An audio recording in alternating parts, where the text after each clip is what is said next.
Bonjour. Je suis ravi de pouvoir vous parler d'une part des écrans et de leurs impacts, parce que je pense que c'est un vrai problème de santé publique qui a été très longtemps sous-estimé, qui commence à sortir, non pas parce que des gens commencent à publier des livres dessus, mais parce que ça commence à se voir. C'est-à-dire le baratin du digital natif, il passe de moins en moins bien auprès des gens, notamment des professionnels de santé qui voient les enfants, les enseignants, etc., les parents. Et puis la deuxième chose pour laquelle je suis ravi d'être là, c'est que enfin, je ne sais pas si j'aurais dû le dire comme ça, mais l'une des principales victimes des écrans, effectivement, c'est le livre. Alors il y a les aspects économiques qui ont été évoqués, mais il y a aussi les aspects développementaux. Et le livre, c'est un élément essentiel du développement, notamment du développement intellectuel de l'enfant.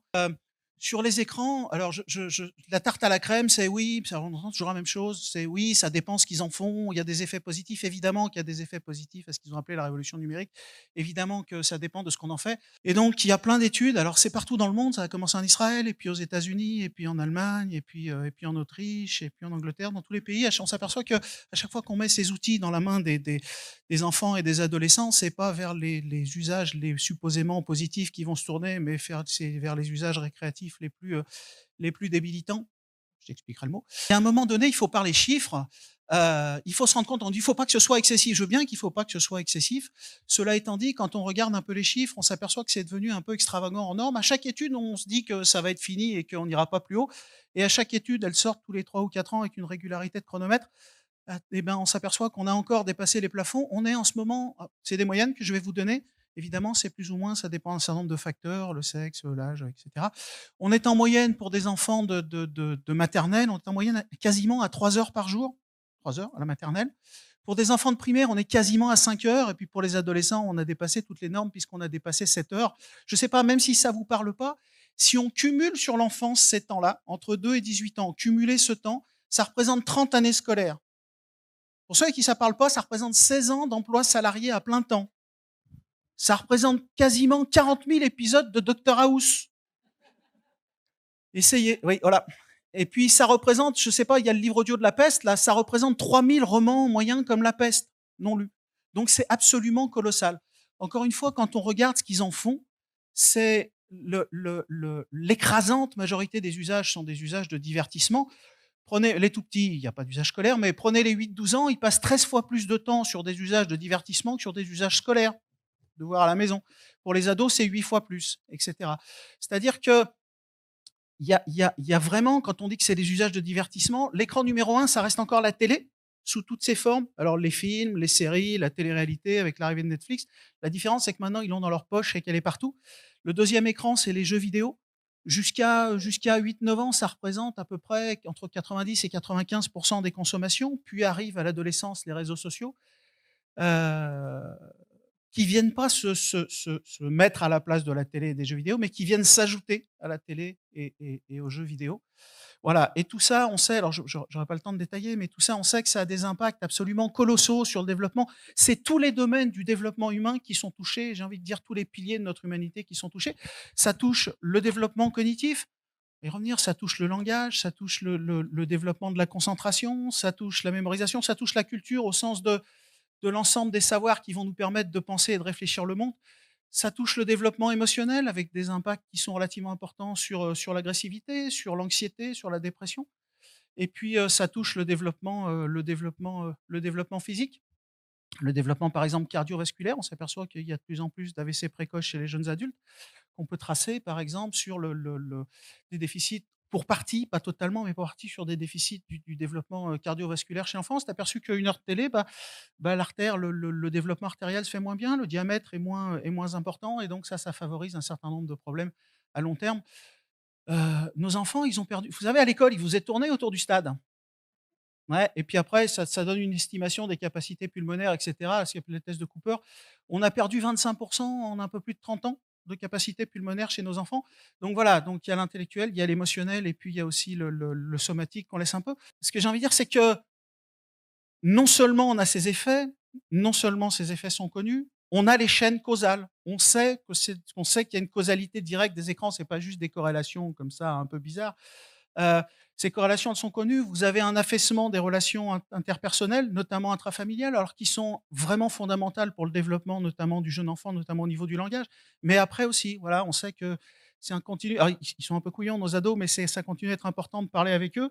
Voilà, il y a plein d'études qui montrent que le volume et la qualité des relations interpersonnelles, est affaissée par les écrans et est importante pour le développement. Vous avez le cerveau, notre cerveau, il est vieux, voilà, il est pas tout jeune. Donc il y a des gens qui m'énervent beaucoup, j'espère que vous n'en êtes pas, et qui vous disent: «Il faut vivre avec son temps». Je veux bien qu'il faille vivre avec son temps, mais notre cerveau, c'est pas un cerveau de ce temps, c'est un cerveau ancien. Et notre cerveau, il est pas fait pour prendre un bombardement sensoriel comme ça, constant d'images, de sons, de sollicitations. Et en fait, ça le déstructure. Il y a des études. Il y avait des études chez l'homme qui sont des études forcément, indirectes, mais il commence à y avoir pas mal d'études chez l'animal. Par exemple, vous élevez des animaux avec Bob l'éponge, même niveau, même durée que celle à laquelle vous exposez les enfants, et puis vous vous apercevez, et là pour le coup c'est des études vraiment contrôlées, que vous avez des déficits, si ça vous rappelle quelque chose chez les enfants de maintenant, c'est pas forcément fortuit, des déficits de concentration, des déficits d'impulsivité, vous avez des déficits d'apprentissage, de mémorisation, et cetera. Donc ce bombardement sensoriel en lui-même, il est mauvais pour la construction cérébrale, il déstructure le cerveau, vraiment. Vous avez des effets qui sont vraiment passés sous le tapis, qui sont liés au sommeil. Le sommeil, c'est vraiment la colonne vertébrale de notre développement et de notre fonctionnement. Alors on s'aperçoit qu'effectivement, les gens vous disent: «Mais quel lien il peut y avoir entre les écrans, l'anxiété, la dépression?» Si vous privez un gamin de sommeil, tous ces facteurs-là, vous les avez, et les écrans sont un facteur d'affaissement, notamment du sommeil, qui est absolument colossal. Vous avez la sédentarité, dont j'ai parlé. La sédentarité, elle est importante pour le développement corporel, je l'ai dit, mais elle est aussi importante pour la maturation cérébrale. C'est un facteur de maturation cérébrale importante, et on est vraiment dans des phases de sédentarité chez l'enfant qui sont importantes.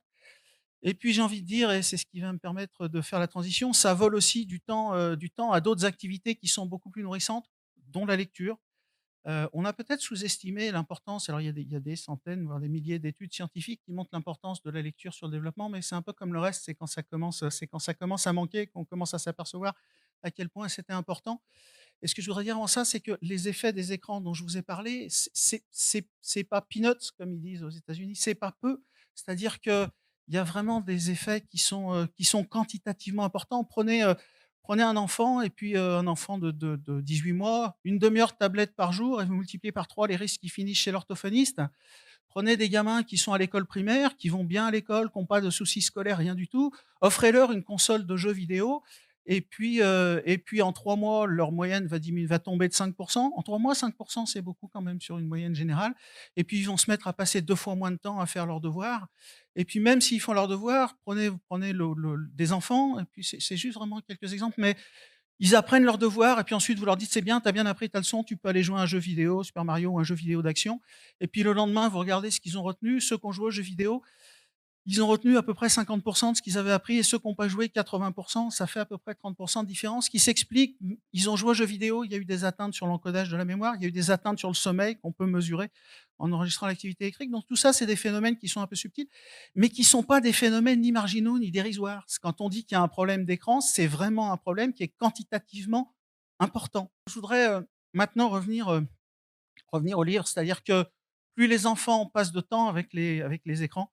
et moins ils vont passer de temps à lire. Le développement du langage, il y a 2 phases. La première phase, elle se passe à travers les interactions intrafamiliales, c'est-à-dire c'est vraiment le volume des échanges verbaux qui vont être faits avec l'enfant, et ne vous laissez pas abuser par ces histoires de vidéos éducatives. Non seulement ça ne marche pas, mais c'est un frein pour le langage. C'est-à-dire que le cerveau de l'enfant, il va c'est un gars qui a montré ça par hasard, qui s'appelle Ferrari. Vous connaissez les neurones miroirs? C'est des neurones, quand je souris, il y a des neurones qui s'activent dans mon cerveau pour me faire sourire, et quand vous souriez, c'est les mêmes neurones qui vont s'activer dans mon cerveau. Donc ils sont un peu à l'interface, il y en a qu'on dit des relations sociales, de l'empathie, et il s'est aperçu, le gars faisait des grimaces à son singe comme ça pour enregistrer ses neurones. Puis un jour, il avait plus de 50 ans, il en a eu marre de faire des grimaces à son singe, et qu'est-ce qu'il a fait?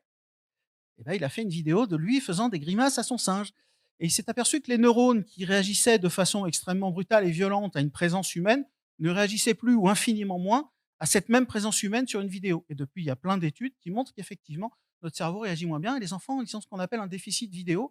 C'est-à-dire que si vous leur montrez la même information, si vous lui dites bouteille, vous allez lui dire 2 fois bouteille, et il va retenir bouteille. Si vous lui faites la même chose sur une vidéo soi-disant éducative avant 3 ans, ça fera rien. Et puis après 3 ans, il arrivera à apprendre quelques mots. C'est-à-dire qu'il vaut mieux lui filer un truc comme ça que de le mettre dans un placard. Mais le nombre de répétitions est absolument colossal. Et il y a très peu de généralité. C'est-à-dire que bouteille, pour lui, ça va être 7 bouteilles sur la vidéo. Ça va pas être la bouteille un peu plus grosse ou un peu plus petite. Donc il y a un affaissement très important des relations, du niveau verbal. C'est-à-dire que vous mettez une télé dans une pièce, si elle est éteinte, la moyenne des échanges, c'est à peu près 1000 mots par heure avec l'enfant, en moyenne sur la journée. Si cette télé est allumée, vous tombez à moins de 200. Donc il y a vraiment un effondrement qui est acté. On sait vraiment que ce nombre de mots, il est fondamental pour le développement du langage. Et puis, la deuxième étape, au-delà de ça, c'est le langage oral, il est pas très riche. Voilà. C'est-à-dire qu'on a un langage qui est assez pauvre. Et j'avais une amie orthophoniste qui me disait: «J'ai mis du temps à comprendre, hein». Vous comprendrez plus vite que moi, j'en suis sûr, mais elle me disait: «Ma fille, elle est bilingue oral-écrit». Et on s'aperçoit qu'effectivement, à l'écrit, c'est une langue qui a été développée notamment par l'écrit pour l'écrit, mais c'est une langue qui est beaucoup plus riche, qui a des formes syntaxiques beaucoup plus riches. Et on a beau tortiller le problème comme on veut, le langage, au-delà des simples bases d'un berger allemand un peu éduqué de quelques mots qui nous permettent comme ça de parler et de nous exprimer, d'acheter notre pain, le langage, il est dans les livres. C'est-à-dire que prenez, prenez les mots rares. Les mots rares, c'est des mots qui sont censés arriver assez rarement dans la langue une fois. C'est des mots qui arrivent moins d'une fois toutes les 10 000 occurrences. C'est-à-dire, vous prenez tous les mots et tous les 10 000 mots, vous avez des mots rares. Ces mots rares, c'est pas des mots inutiles. Vous avez des mots comme, qui ont été supprimés, par exemple, du club des 5 parce qu'ils étaient trop compliqués. Ça aussi, on peut en parler, mais vous avez des mots comme baptise, vous avez des mots comme opiné, vous avez des mots comme, gravité, vous avez des mots comme sermonner. Tout ça, c'est considéré des mots rares parce qu'ils arrivent très peu à l'oral et ils sont beaucoup plus présents dans les corpus écrits. Et on s'aperçoit, il y a eu justement des comparaisons de corpus. Prenez un livre d'enfant, je ne sais pas s'il y en a là, mais un livre d'enfant. Moi, c'était La Petite Bouilloire Rouge, qui est un bouilloire. C'est le premier livre que j'ai lu, je me rappelle encore, La Petite Bouilloire Rouge. Mes parents étaient libraires. J'aurais dû développer le conflit d'intérêts avant, mais bouilloire, vous l'entendez pas souvent quand même, ce mot. Voilà. Et donc, prenez des mots comme ça, ces mots d'enfants auxquels on lit des histoires. Plus les enfants passent de temps devant les écrans, moins on passe de temps à leur lire des histoires. Et c'est comme ça. Alors, on disait, il faut être effectivement créatif, il faut inventer des choses. Mais le problème, c'est qu'il part de là. Et si l'enfant, vous ne l'avez pas mis dans la lecture via le milieu familial, vous pouvez faire tous les numéros de claquettes que vous voulez. Ça va être très difficile de le faire rentrer dedans.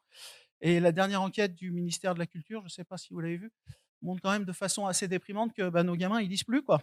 C'est-à-dire qu'il y a vraiment un effondrement du nombre de lecteurs, de grands lecteurs, mais même de lecteurs moyens. Lisez-la, elle est disponible sur leur site. Et voilà. Et si vous voulez vous déprimer, mais achetez la boîte de Prozac avant, faites pas comme moi. Voilà. Donc il y a vraiment un déficit de lecture. Et on s'aperçoit par exemple que dans un bouquin d'école maternelle, d'enfants donc, qui ne sait pas lire, on lui lit ses histoires, il y a plus de richesse langagière et il y a plus de mots rares. La richesse langagière, il y a plein de paramètres pour la mesurer, mais il y a plus de mots rares que dans n'importe quel dans les programmes, puisqu'ils ont regardé, dans les programmes de prime time adultes de télévision, que dans les bandes dessinées, dans les bandes dessinées pour les adultes, dans les dessins animés, pardon, à la télévision pour les adultes. Et puis il y en a plus que dans tous les programmes éducatifs. C'est-à-dire que, juste pour vous donner un ordre d'idée, il y a 8 fois plus de mots rares dans un livre d'école maternelle d'enfants qui ne sait pas lire, La Petite Bouilloire Rouge, qu'il y en a dans n'importe quel programme supposément éducatif, Dora, Sesame Street, et cetera. 8 fois plus. Ces trucs-là sont d'une pauvreté. Alors oui, vous avez l'enfant, il va regarder Dora pendant des jours et des jours, et puis il va se mettre à beugler Yellow, et sa mère va dire: «Ah, t'as vu, il a appris l'anglais en regardant Dora». En général, ça se passe comme ça. Donc oui, il va apprendre des choses, mais il apprend infiniment moins que dans l'interaction humaine. Ces trucs sont vraiment un courant glaciaire sur le développement, c'est assez déprimant. La lecture, elle est importante donc pour le développement du langage, pour le lexique, mais elle est importante pour plein d'autres choses. Elle est importante pour ce que j'ai nommé tout à l'heure, la culture. Elle est importante pour ce développement culturel parce que dans les livres, il y a toujours plein de contextes, il y a toujours plein de choses et il y a un lien très fort entre le volume de lecture chez les enfants et cette espèce de background, d'arrière-champ culturel. Elle est importante pour tout un tas de ce qu'on appelle la théorie de l'esprit. Je ne sais pas si vous savez ce que c'est. Vous savez, la théorie de l'esprit, c'est un truc qu'ils ont appelé en anglais en premier Theory of Mind. C'est l'idée qu'on arrive à comprendre et anticiper un peu ce que l'autre va faire. Si on était incapable d'anticiper ce que l'autre va faire, ça serait quand même super compliqué. Quand l'autre se lève pour nous dire bonjour, il y a tout un tas de choses qu'on peut anticiper sur ses émotions, sur la façon dont il est, sur comment il va réagir. Et ces choses-là, il y a une ou deux très belles études, notamment dans Science, qui montrent que vous savez, vous avez toujours le gars qui vous dit: «Ouais, Balzac, c'est chiant, mais il y a tellement». Alors c'est ces espèces de longues élucubrations là, vous explique ses personnages, la psychologie, mais c'est là-dedans que vous pouvez aller gratter plein de choses sur les raisons du fonctionnement, sur ce qui fait qu'un tel va agir comme ci et comme ça, Balzac et plein d'autres. Et ces longues énumérations, ces longues descriptions, c'est fondamental au développement justement de cette capacité d'empathie, de compréhension de l'autre, et cetera. Il y a tout un tas de facteurs qui vont être essentiels dans le développement de l'intelligence, dans le développement culturel, dans la capacité à penser le monde, dans l'empathie, dans la relation aux autres. Et juste pour prendre un dernier exemple, vous savez, ils ont fait ces études, j'ai parlé au début ce qu'ils ont appelé, ils ont fait un projet qu'ils ont appelé One Laptop a Child, qui consistait à filer un ordinateur à chaque gamin dans certains pays, dits en voie de développement et chez certains enfants, peu favorisés, notamment en Catalogne, la dernière étude. Et toutes les études montrent que non seulement ça n'a pas eu d'effet positif, mais en Catalogne, ça a eu des effets négatifs. Ils ont pris la réussite scolaire, ça ne mesure pas tout, mais ça mesure un certain nombre de choses, du développement émotionnel, cognitif, social, et cetera. Et tous ces enfants qu'on ont vu leurs résultats scolaires chuter dans toutes les matières. Et puis ils ont fait un autre programme qu'ils n'ont pas nommé, mais qu'on pourrait appeler One Book per Child. Ils ont fait ça en Afrique du Sud, en l'occurrence. Et ils sont aperçus, ils ont pris des mamans à la sortie des maternités ou quand elles revenaient pour leur premier en première évaluation, et ils leur ont donné des livres et ils leur ont expliqué comment lire des livres avec leurs enfants, et les résultats sont juste stratosphériques. C'est-à-dire qu'on a maintenant un an de recul sur cette étude et il y a des effets extrêmement positifs sur le langage, sur l'attention, sur l'empathie. L'empathie, mais c'est pas juste comme ça l'empathie, c'est-à-dire qu'ils ont enregistré l'activité électrique du cerveau avec de l'EEG des enfants et des mamans et on s'aperçoit qu'il y a vraiment une synchronisation qui est infiniment plus importante que si vous les mettez à regarder n'importe quelle vidéo, soi-disant ou pseudo-éducative. Voilà, et le dernier truc, c'est on va vous dire: «Oui, mais ils lisent sur internet». Ah oui, ça, ils lisent beaucoup sur les réseaux sociaux, YOL, meuf, je kiffe ta race et ce genre de choses. Cela étant dit, les études montrent que voilà, que le plus ils vont passer de temps à lire ce genre de choses, alors il y a des études optimistes qui vont montrer que ça n'a pas d'effet, c'est les plus rares, et puis il y a la majorité des études qui montrent que plus ils vont passer de temps sur les réseaux sociaux et plus on va avoir une dégradation des capacités langagières. C'est-à-dire que voilà, ils lisent sur internet, certes, encore une fois, s'ils utilisaient leur truc que pour lire des bouquins, que pour aller regarder des vidéos là de tutos, de cours d'enseignement et je ne sais quoi, il n'y aurait pas de problème, mais c'est pas pour ça qu'ils les utilisent. Voilà, je crois que j'ai fait le tour. Vraiment, c'est vraiment enfin, j'insiste, hein, lourdement. Je suis pas un obsessionnel technophobe notoire, mais il y a vraiment un problème de santé publique majeur et on est vraiment en train de toucher à ce qui fait, l'humanité de nos gamins. En tout cas, je vous remercie. Merci.